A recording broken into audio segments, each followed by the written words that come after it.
Hello friends, welcome to global online Kannada. Friends, ಈ ಒಂದು ವಿಡಿಯೋದಲ್ಲಿ ನಾವು ಕರ್ನಾಟಕ ಯೂನಿವರ್ಸಿಟಿ ಧಾರವಾಡಗೆ ಸಂಬಂಧಿಸಿದಂತೆ PhD ಎಂಟ್ರೆನ್ಸ್ ಟೆಸ್ಟ್ಗಾಗಿ ರಿಸರ್ಚ್ ಮೆಥಡಾಲಜಿ ಮೇಲೆ ಕೆಲವು MCQಗಳನ್ನು ಡಿಸ್ಕಷನ್ ಮಾಡ್ತಾ ಇದ್ದೀವಿ. ಸೊ ಅದೇ ರೀತಿ ನೀವೇನಾದರೂ ಕರ್ನಾಟಕ ಯೂನಿವರ್ಸಿಟಿ ಧಾರವಾಡ PhD ಎಂಟ್ರೆನ್ಸ್ಗಾಗಿ ಪ್ರಿಪ್ರೇಷನನ್ನು ಮಾಡ್ತಾ ಇದ್ದರೆ ಇಲ್ಲಿ ರಿಸರ್ಚ್ ಮೆಥಡಾಲಜಿ ಮೇಲೆ ನಿಮಗೆ ಕಂಪ್ಲೀಟ್ ವಿಡಿಯೋ ಲೆಕ್ಚರ್ಸ್ ಇರ್ತವೆ, 10 ಮಾಕ್ ಟೆಸ್ಟ್ಗಳಿರ್ತವೆ, ಪ್ರಾಕ್ಟೀಸ್ MCQ ಸೆಟ್ ಇರುತ್ತೆ ಮತ್ತು ಜೊತೆಗೆ ರಿಸರ್ಚ್ ಮೆಥಡಾಲಜಿ ಮೇಲೆ ನೋಟ್ಸ್ ಕೂಡ ಅವೈಲೇಬಲ್ ಇದೆ. ಇದು ಕೇವಲ ನಿಮಗೆ 600 ರುಪೀಸ್ನಲ್ಲಿ ಸಿಗ್ತಾ ಇದೆ. ಇದಕ್ಕಾಗಿ ನೀವು ಈ ನಂಬರ್ಸ್ಗೆ ಕಾಂಟ್ಯಾಕ್ಟನ್ನು ಮಾಡ್ಬೋದು. ಸೊ ನಾವು let us move to the questions. ಇಲ್ಲಿ ಇವತ್ತು ನಾವು research methodology concept and meaning ಮೇಲೆ ಕೆಲವು MCQಗಳನ್ನು ಡಿಸ್ಕಷನ್ ಮಾಡ್ತಾ ಇದ್ದೀವಿ. ಇಲ್ಲಿ ಮೊದಲನೇ ಪ್ರಶ್ನೆ ಬಂದುಬಿಟ್ಟು ಸಂಶೋಧನೆಯ ಅತ್ಯುತ್ತಮ ಅರ್ಥ. ಆಪ್ಷನ್ ಎ ಜ್ಞಾನದ ಸೃಷ್ಟಿ ಮತ್ತು ಅನ್ವಯಕ್ಕೆ ವೈಜ್ಞಾನಿಕ ವಿಧಾನದ ಅಳವಡಿಕೆ. ಆಪ್ಷನ್ ಬಿ ಸಮಸ್ಯೆಗಳ ಪರಿಹಾರಕ್ಕಾಗಿ ವಿಮರ್ಶಾತ್ಮಕ ಮತ್ತು ರಚನಾತ್ಮಕ ಚಿಂತನೆಯ ಅಳವಡಿಕೆ. ಆಪ್ಷನ್ ಸಿ ಗಮನಿಸಿದ ಡೇಟಾದ ಆಧಾರದ ಮೇಲೆ ಸಾಮಾನ್ಯೀಕರಣಕ್ಕೆ ಆಗಮಿಸುವುದು. ಆಪ್ಷನ್ ಡಿ ಜೀವನದ ಸಾರ್ವತ್ರಿಕ ಸತ್ಯಗಳಿಗಾಗಿ ಹುಡುಕುವುದು. The best meaning of research is. Option A adoption of scientific method for creation and application of knowledge. Option B adoption of critical and constructive thinking for solution of problems. Option C arriving at generalizations based on observed data. Option D search for universal truth of life. Yes, here the right answer for this question is option A. The best meaning of research is adoption of scientific method for creation and application of knowledge. So as you all know, in research we are going to search for new knowledge. So it is a scientific method for the creating and also for the applying the new knowledge. So ಈಗ ಈ ಸಂಶೋಧನೆಯ ಅತ್ಯುತ್ತಮ ಅರ್ಥ ಜ್ಞಾನದ ಸೃಷ್ಟಿ ಮತ್ತು ಅನ್ವಯಕ್ಕೆ ವೈಜ್ಞಾನಿಕ ವಿಧಾನದ ಅಳವಡಿಕೆಯಾಗಿದೆ. ಅಂದರೆ ಸಂಶೋಧನೆ ಅಂದರೆ ನಾವು ಇಲ್ಲಿ ಈ ಒಂದು ವೈಜ್ಞಾನಿಕ ವಿಧಾನಗಳನ್ನು ಬಳಸುವುದರ ಮೂಲಕ ಹೊಸ ಜ್ಞಾನವನ್ನು ಸೃಷ್ಟಿ ಮಾಡ್ತಾ ಇದ್ದೀವಿ, ಹೊಸ ಜ್ಞಾನವನ್ನು ಅನ್ವಯಿಸ್ಕೊಳ್ತಾ ಇದ್ದೀವಿ. ಸೊ ಇದಕ್ಕೆ ಸಂಶೋಧನೆ ಅಂತೀವಿ. ಸೊ ಹೀಗಾಗಿ ಆಪ್ಷನ್ ಎ ಸರಿಯಾಗಿದೆ. So research it is searching it again and again means research. Research is defined as a human activity based on intellectual application in the investigation of the matter. So the main aim of applied research is discovering or interpreting and developing the methods and systems for the advancement of human knowledge.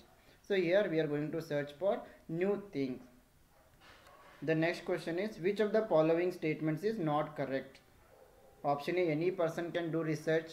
Option B, research may be without a hypothesis. Option C, research requires library facilities. Option D, research is not always systematic.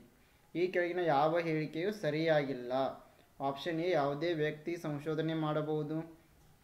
Option B ಸಂಶೋಧನೆ ಊಹೆ ಇಲ್ಲದೆ ಇರಬಹುದು. Option C ಸಂಶೋಧನೆಗೆ ಗ್ರಂಥಾಲಯ ಸೌಲಭ್ಯಗಳು ಬೇಕಾಗುತ್ತವೆ. Option D ಸಂಶೋಧನೆ ಯಾವಾಗಲೂ ವ್ಯವಸ್ಥಿತವಾಗಿರುವುದಿಲ್ಲ. Yes, here the right answer is option D. Research is not always systematic. Yes, it is not correct because research it is a systematic process. So option D is wrong.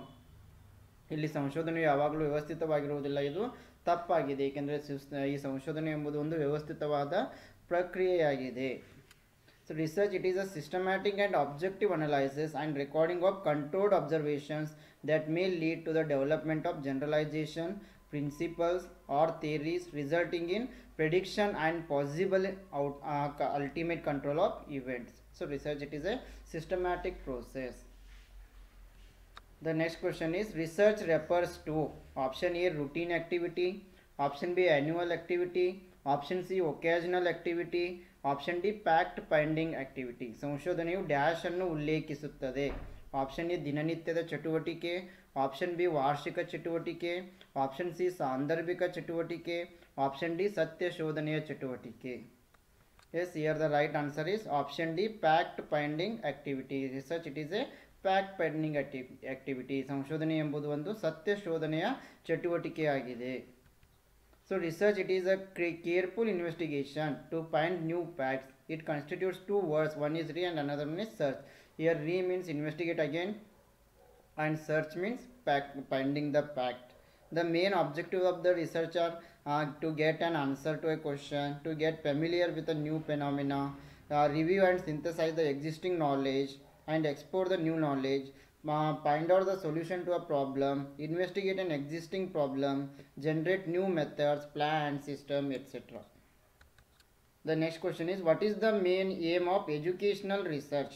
Option A, identifying major problems that need to be solved.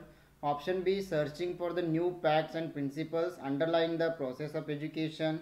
Option C, identifying the aims of education. Option D, identifying the values that need to be inculcated in the pupils.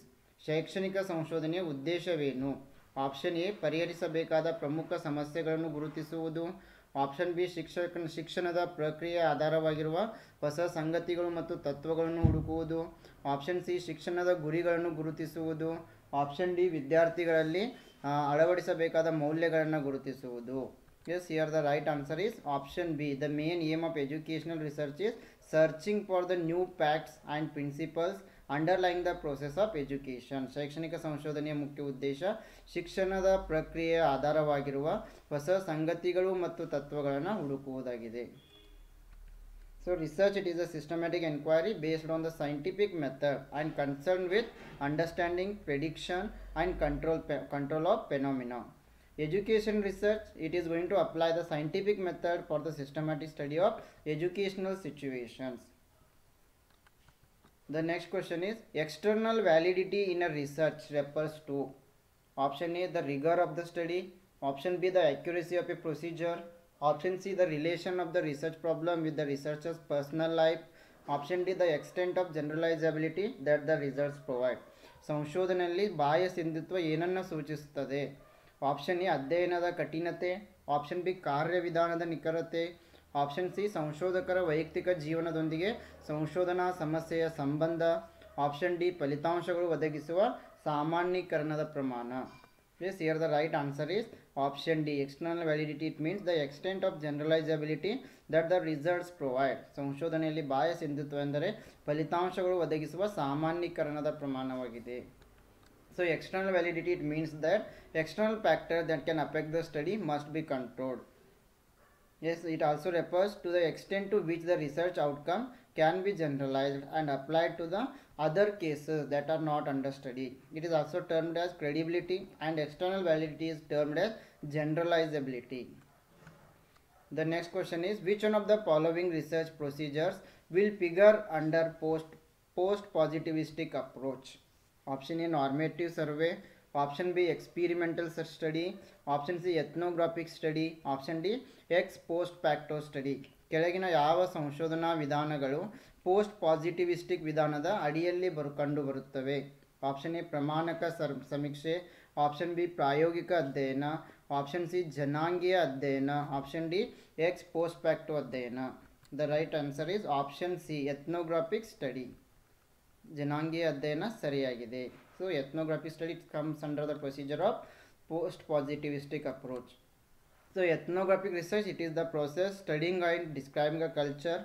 It provides an insider's pictures of a community under the study. The researcher can go and live in a specific community where the research is going to conduct and study the culture and their educational practices.